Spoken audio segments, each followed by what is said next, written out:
कहते हैं जब इंसान के अंदर हवस का भूत सवार होता है तो फिर वो किसी भी चीज को, किसी भी रिश्ते को अहमियत नहीं देता। फिर चाहे वो माँ बेटे का रिश्ता हो, भाई बहन का रिश्ता हो, बाप बेटी का रिश्ता हो, या फिर एक प्रेमी प्रेमिका का रिश्ता हो। दरअसल जब इंसान के अंदर हवस चढ़ जाती है तो फिर वो इन रिश्तों को ताक पर रखता है, उसके बाद अपनी हवस को पूरी करता है। ऐसा मैं क्यों कह रहा हूँ? क्योंकि आज की जो सच्ची घटना है जो निकल करके सामने आई है उत्तर प्रदेश के प्रयागराज से, वो वाकई अपने आप में हैरान कर देने वाली है, परेशान कर देने वाली है। आमतौर पे जो प्रयागराज है वो एक शिक्षा का हब माना जाता है, वहाँ पर पढ़ाइयाँ होती हैं, लेकिन यहाँ पर कुछ इस प्रकार का कांड हो जाता है जहाँ पर मानवता शर्मसार हो जाती है। एक इलाहाबाद पढ़ने गया जो लड़का, प्रयागराज पढ़ने गया लड़का, जिसने इस प्रकार के का कांड कर दिया एक लड़की के साथ, और एक लड़की ने एक लड़के के साथ इस प्रकार का कांड किया, जिसको सुनने के बाद वाकई सभी लोग दांतों तले उंगलियां दबा लेते हैं और कहते हैं कि वाकई ऐसा नहीं होना चाहिए था। तो जानते हैं कि आखिर हुआ क्या था और क्या पूरा मामला है। नमस्कार, प्रणाम, मैं अविनाश। वारदात तक के एक नए एपिसोड में आज इस सच्ची घटना के साथ आप लोगों के बीच में आया हूँ। ये सच्ची घटना उत्तर प्रदेश का प्रयागराज है। प्रयागराज में एक कॉलोनी लगती है, मुजहर कॉलोनी, और इसी मुजहर कॉलोनी में एक परिवार रहता है, जिस परिवार के जो मुखिया है वो राधे श्याम होते हैं। दरअसल राधे श्याम, उनकी पत्नी सरिता, ये दोनों पति पत्नी बहुत ही सुखी जीवन अपना जी रहे होते हैं। इनकी दो संतानें होती हैं, एक बेटी जिसका नाम प्रीति होता है और एक बेटा जिसका नाम ब्रजेश होता है। ब्रजेश जिसकी उम्र अभी लगभग 14 साल के करीब होती है, प्रीति जिसकी उम्र 18 साल। और ये चार लोगों का परिवार बड़ा ही सुखी चल रहा था।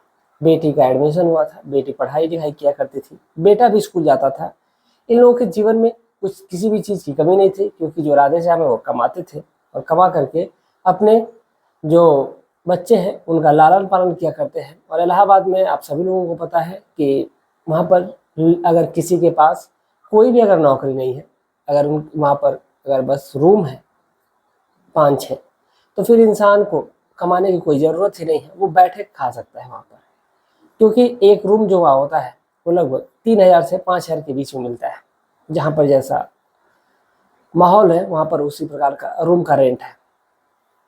जो राधे श्याम है, राधे श्याम के पास भी 3 रूम होते हैं और इन 3 रूमों में बच्चे रहा करते हैं। और जो प्रीति है वो स्कूल जाया करती थी, लेकिन जो प्रीति थी इतनी खूबसूरत, जिसकी खूबसूरती के चर्चे उस पूरे मोहल्ले ही नहीं बल्कि उसके पूरे स्कूल में भी था। जब प्रीति रोड पे निकलती थी तो लड़कों की लाइन लगी रहती थी देखने के लिए, क्योंकि प्रीति इतनी खूबसूरत हुआ करती थी। प्रीति के आगे पीछे लड़के रहा करते थे। सब चाहते थे कि ये काश उसकी गर्लफ्रेंड होती, लेकिन कहते हैं कि कोयले के खदान में ही हीरा मिलता है, तो कुछ ऐसा ही प्रीति के साथ होता है। दरअसल जो प्रीति है, प्रीति स्कूल जाया करती, स्कूल से आती और इसी दौरान उसकी मुलाकात एक लड़के से होती है, जिस लड़के का नाम रमेश होता है। दरअसल जो रमेश है, रमेश उत्तर प्रदेश का एक जिला लगता है गाजीपुर, और इसी गाजीपुर का एक छोटी सी सिटी है ब्रह्मचौरी गांव। इसी ब्रह्मचौरी गांव में वो रमेश रहता है और वहीं से वो बिलोंग करता है, और वहाँ से जा करके वो पढ़ाई करने लग पहुँचता है इलाहाबाद, प्रयागराज। जा करके वहीं पर पढ़ाई कर रहा है, उसके जीवन में सब कुछ अच्छा चल रहा होता है। जो रमेश होता है पढ़ने में भी लिखने में बहुत अच्छा होता है, और वो जा करके पिताजी उसके भेजते हैं उसको कि जा करके वहाँ बेटा तैयारी करेगा वनडे एग्ज़ाम की, पुलिस की। लेकिन बेटा तो जाता है, ठीक है, लेकिन लगभग वहाँ पर जा करके 6 या 7 महीने रहा था, और इसी दौरान उसकी मुलाकात प्रीति से होती है। अब प्रीति को देखते ही ये प्रीति का दीवाना हो जाता है। हालांकि जो रमेश है वो खूबसूरत नहीं होता है, बल्कि एकदम सांवला कलर होता है, और लेकिन जो उसका फेस कट होता है वो बहुत ही अच्छा होता है, होनहार बच्चा होता है। और उसके साथ इर्द गिर्द उसके बच्चे भी रहा करते थे, क्योंकि पढ़ने वाले जो बच्चे होते हैं उनके साथ बच्चे भी हुआ करते हैं। और ऐसा कुछ हुआ था रमेश के साथ। अब रमेश जब कोचिंग जाया करता था तो उसी टाइम प्रीति का स्कूल रहा करता है, प्रीति स्कूल जाया करती है, यानी कि रमेश और प्रीति दोनों स्कूल जाते हैं। ये रमेश कोचिंग चला जाता है और प्रीति स्कूल चली जाती है। अब ऐसे ही ये सिलसिला, ये दौर चल रहा होता है और इसी दौरान जो प्रीति है, प्रीति की निगाहें रमेश से मिलती है। जैसे ही प्रीति की निगाहें रमेश से मिली, और रमेश किसी से बोलता चालता ज़्यादा नहीं था, वो अपने आप में मस्त रहा करता था, लेकिन प्रीति की निगाहें रमेश पे पड़ी थी और रमेश पे कहीं ना कहीं लट्टू होती नजर आती है। यानी कि जैसा कि मैंने आपसे कहा कि हमेशा कोयले की खदान में हीरा मिलता है, तो वैसा ही कुछ रमेश और प्रीति का कॉम्बिनेशन होता है। रमेश के जीवन में जो प्रीति आती है ठीक अपोजिट आती है। जैसे ही रमेश सांवला होता है, काला होता है, वैसे ही प्रीति उसके ठीक अपोजिट एकदम गोरी होती है। अब इन दोनों की जो प्रेम कहानी है अब धीरे धीरे परवान चढ़ने लगती है।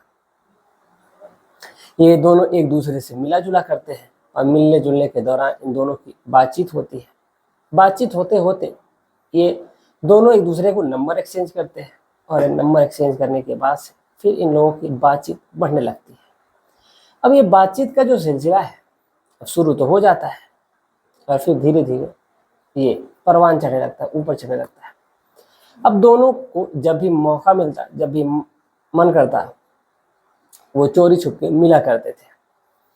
कभी रमेश जब प्रीति जाया करती है तो अब रमेश की जो कोचिंग की जो टाइमिंग होती है सुबह के 8 बजे से दोपहर के 1 बजे तक थी। फिर शाम को जो बैच उसमें चलते हैं, बैच कोचिंग में अलग अलग चलते हैं। तो पहले तो रमेश कोचिंग जाया करता था सुबह के टाइम पे, लेकिन अब उसने अपना बैच चेंज कर लिया था। अब वो सुबह के टाइम जाता था प्रीति के साथ, उसको स्कूल तक ड्रॉप करने के लिए उसी के साथ जाया करता है। जब प्रीति साइकिल से जाती थी तो ये भी साइकिल से जाता था और इधर वो भी साइकिल से जाती है। ये स्कूल जाता है, प्रीति स्कूल में चली जाती है, फिर ये वापस रूम पे आ जाया करता, फिर अपनी पढ़ाई लिखाई जो भी इसका रूटीन होता है वो किया करता है। इधर जैसे जैसे वक्त गुजर रहा है और फिर इधर जब शाम होती तो शाम को जब प्रीति की छुट्टी हुआ करती थी तब भी ये रमेश स्कूल जाता, फिर वहाँ से प्रीति के साथ घर वापस आता, फिर उसके बाद आता, फिर उसके बाद आराम से 3 बजे के करीब से कोचिंग जाता ये, और 3 से ये 7 बजे तक कोचिंग में रहा करता। अब ऐसे ही ये सिलसिला चल रहा होता है। लेकिन अब इन दोनों की जब बातचीत होती है, बातचीत के दौरान इन दोनों के अंदर की जो आग होती है वो बढ़ने लगती है और जो रमेश वो कहता है कि मुझे तुमसे मिलना है। अब जो प्रीति होती है वो कहती है कि ठीक है, और एक काम करते हैं कि तुम्हारे रूम पर ही आते हैं। और प्रीति और रमेश एक दूसरे से चोरी छुपके तो मिला ही करते हैं, लेकिन अब जो रमेश है अपने दोस्तों से ये बात शेयर करता है और बताता है, उसकी फ़ोटो दिखाता है। और फोटो देखने के बाद जो दोस्त होते हैं उसके जो रूममेट होते हैं 3, देख करके वाकई वो दोनों जो तीनों दोस्त होते हैं बहुत ही खुश होते हैं और कहते हैं यार अगर एक दोस्त के काम नहीं आएगा तो फिर कौन आएगा, एक काम कर तू उसको लेकर के हम लोग साइड हो जाएंगे। इस पर रमेश बड़ा ही खुश होता है, वो कहता है कि ठीक है। अब रमेश प्रीति को, उस दिन प्रीति जब जाती है तो प्रीति अपने घर से अपनी ही साइकिल को पंचर कर देती है और कहती है वो ऑटो से जाएगी। अब प्रीति ऑटो से निकलती है, लेकिन एक आगे एक बेनी चौराहा पड़ता है, उस चौराहे से वहीं पर ऑटो बदलना होता है और वहीं पर वो खड़ी होती है। वहाँ से ऑटो जिस कॉलोनी में रमेश रहता है उसी कॉलोनी की तरफ, वो रमेश की तरफ वो मोड़ लेती है ऑटो को अपने, वहाँ से दूसरा ऑटो चेंज करती है। तो ऑटो वहाँ पर पहुँचता है। उसके बाद रमेश आगे बाइक लेकर के खड़ा रहता है, एक दोस्त की उसकी बाइक होती है, लेकर के उस लड़की को अपने रूम के पास पहुँचता है और उसको रूम से थोड़ी दूर ही उतार देता है और कहता है कि जैसा जैसे मैं कहूँगा वैसे वैसे तुम आना। फ़ोन चालू था। अब जो लड़की है वो रमेश के द्वारा बताए गए एड्रेस पे वो जाने लगती है और रमेश आगे आगे उस फॉलो करवा रहा था उसको, और जो प्रीति है उसको फॉलो करती है। कमरे में पहुंचती हैं ये दोनों। वो उसको इसलिए फ़ोन से वो दोनों बातें कर रहे थे ताकि किसी को कोई भनक ना लगे, क्योंकि लड़कों का कमरा है तो फिर थोड़ा सा दिक्कत होगी, क्योंकि वो एक लड़कों का लॉज नहीं होता बल्कि एक घर होता है, उसी घर में ये किराए पर रहा करते हैं। मालिक ऊपर रहा करते हैं, बच्चे नीचे थे। जो लड़का है अपने कमरे में लड़की को लेकर के आता है, फिर जो दोस्त होते हैं दोस्त वहीं पर बैठे होते हैं। दोस्त पहले जाने के लिए कहते हैं, लेकिन रमेश कहता है ठीक है बैठो कुछ देर, जब आवाज़ आएगी तो चली जाना। प्रीति अंदर आती है, कमरे के अंदर आती है, और जब वो अपना चेहरा खोलती है, यानी कि उसने अपना चेहरा बांध रखा था, जैसे ही चेहरा उसने खोला तो फिर जो उसके दोस्त हैं देख करके मानो एकदम पागल से हो जाते हैं। वाकई ऐसा लग रहा था कि पूरे प्रयागराज में जो सबसे खूबसूरत लड़की है आज वो रमेश के हाथों में आई है। इस प्रकार की खूबसूरती थी, इस प्रकार की उसकी बनावट थी। 18 साल की लड़की जो वाकई अपने आप में लग रही थी कि 18 साल की लड़की है, बेहद खूबसूरत, अत्यधिक, जैसे मानो कुदरत ने उसे बैठ करके कई घंटों में, कई दिनों में तराशा हो। जो उसके दोस्त है ऐसा कह रहे थे, ऐसा मैं नहीं कह रहा। जो रमेश है अब दोस्तों को इशारा करता है, उसके दोस्त बाहर चले जाते हैं। फिर ये दोनों उस कमरे में एक दूसरे के साथ अपना जो प्रोग्राम होता है वो करते हैं, यानी एक दूसरे के साथ शारीरिक संबंध बनाने का जो सिलसिला है वो शुरू करते हैं। और ऐसे ही ये शारीरिक संबंध बनाने का सिलसिला अब शुरू होता है। अब ऐसे ही चोरी छुप के वो दोनों मिला करते हैं। जब भी उसको रमेश को मन करता वो अपने प्रेमिका यानी कि प्रीति को बुला लिया करता। और इधर अब एक दिन होता कुछ यूँ है कि जो प्रीति के घर वाले होते हैं उनको कहीं जाना होता है, किसी शादी या फंक्शन में जाना होता है। अब जैसे ही शादी में जाना है तो प्रीति बहाना कर लेती, वो कहती है कि वो नहीं जाएगी, और जो उसके परिवार वाले हैं वो कहते हैं कि ठीक है कोई बात नहीं, वो कहती है कि उसका एक टेस्ट होने वाला है, वो पढ़ाई करेगी। अब इसीलिए वो कह करके ये रुक जाती है, और उसके परिवार वाले हैं जो शादी में चले जाते हैं। और आमतौर पर शादियाँ आप लोगों को पता ही है कि होटल में जब होती हैं तो लगभग 1 या 2 बज ही जाते हैं, कभी कभी 3 ही बज जाते हैं। दरअसल जो प्रीति के पिताजी होते हैं राधेश्याम, वो कहते हैं कि वो लोग उनको आने में ज़्यादा टाइम हो जाएगा, वो दरवाज़ा अंदर से लॉक कर लेगी और आराम से घर में रहेगी। वो कहती है कि ठीक है, सभी लोग चले जाते हैं। इधर ये रमेश को फ़ोन करती है और कहती है कि एक काम करो कि तुम चले आओ, मैं घर में अकेली हूँ, मेरा मन नहीं लग रहा है, आ जाओ, पूरे रात मस्ती करेंगे, क्योंकि पापा और मम्मी और भाई ये तीनों लोग सुबह में आएंगे, लगभग 5 बजे करीब, जब विदाई हो जाएगी बारात की। तो वो कहता है कि ठीक है, और ये रमेश जो है वो पहुँचता है वहीं पर। एक उसका दोस्त ले जाकर के उसको छोड़ता है, छोड़ कर दोस्त चला जाता है। रमेश कमरे के अंदर दाखिल होता है, लेकिन कमरे के अंदर तो दाखिल हो जाता है, उसके बाद से सब कुछ इनके अंदर अंडर कंट्रोल रहता है। सभी बातचीत कर रहे होते हैं और ये दोनों अपना शारीरिक संबंध बनाने में मसरूफ होते हैं। लगभग रात के 1:30 बजे होते हैं, और 1:30 बजे के वक्त एक घर पे बेल बजती है, और वो वक्त ऐसा था कि दोनों बिल्कुल नग्न अवस्था में होते हैं। और जैसे ही घर की बेल बजती है तो प्रीति सोचती कि आखिर इस वक्त कौन हो सकता है, पिताजी तो सुबह में आने वाले होते हैं।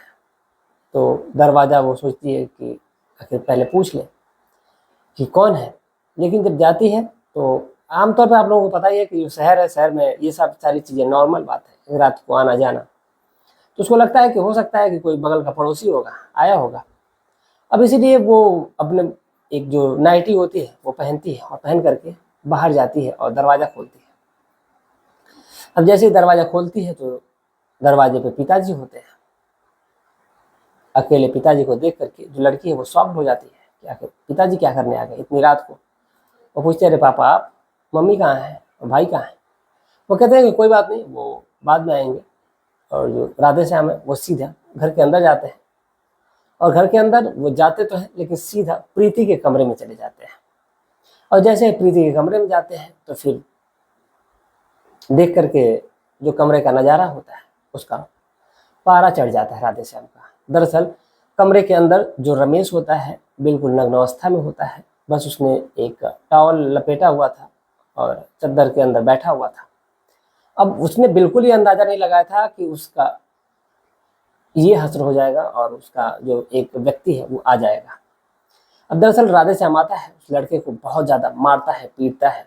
मारने पीटने के दौरान उस लड़के को समझाया जाता है और कहा जाता है कि एक काम करो कि जो तुमने गलती करी है फिर वापस से नहीं होनी चाहिए। इतना कह करके मार पीट करके उस लड़के को, राधेश्याम को वहाँ से भगा दिया जाता है। और साथ ही साथ जो प्रीति होती है, प्रीति को भी उसके पिताजी बहुत मारते हैं, पीटते हैं। और मारने पीटने के बाद से वो कहते हैं कि अगर आइंदा से अगर ऐसी गलती होगी तो फिर मुझसे बुरा कोई नहीं होगा। अब जो इधर प्रीति है, अब प्रीति का रो रो कर बुरा हाल है। और जो रमेश है, रमेश को जहाँ पे जिस रूम में रमेश रहता है, अब उस रूम से राधे श्याम जाते हैं वहाँ पर और उस मालिक से बातचीत करते हैं और रमेश के पिताजी से भी बातचीत की जाती है नंबर लेकर के, और कहा जाता है कि आपका लड़का हमारे रूम में पकड़ा गया है और इसको हम आपके एकदम पुलिस के हवाले कर दें चोरी का इल्ज़ाम लगा करके। लेकिन राधे श्याम भी बहुत ही समझदार टाइप के इंसान होते हैं, तो उन्होंने ऐसा नहीं किया, पुलिस में इन्फॉर्म नहीं किया। हालांकि उनको ये पता होता है कि मर्जी दोनों लोगों की थी, इसीलिए बिना मेरी बेटी को बुलाए लड़का आएगा नहीं।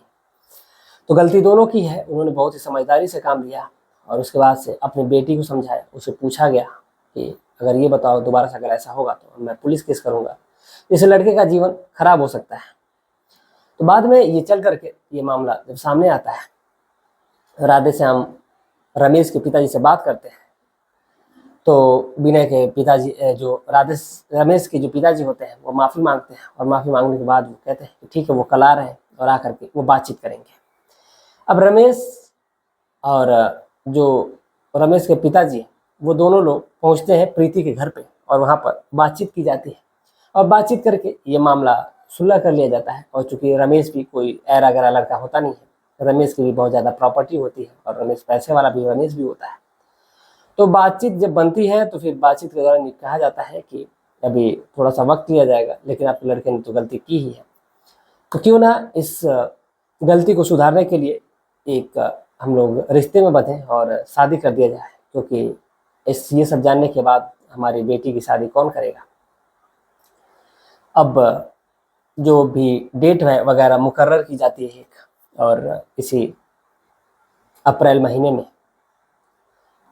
19 अप्रैल को रमेश और प्रीति एक दूसरे से शादी के बंधन में बंध जाते हैं और दोनों अभी बेहद खुश हैं, क्योंकि लड़की अब 18 से जब पार हो जाती है यानी कि 19 साल की हो गई है और लड़का भी पहले से ही बड़ा था यानी कि 23 साल का था।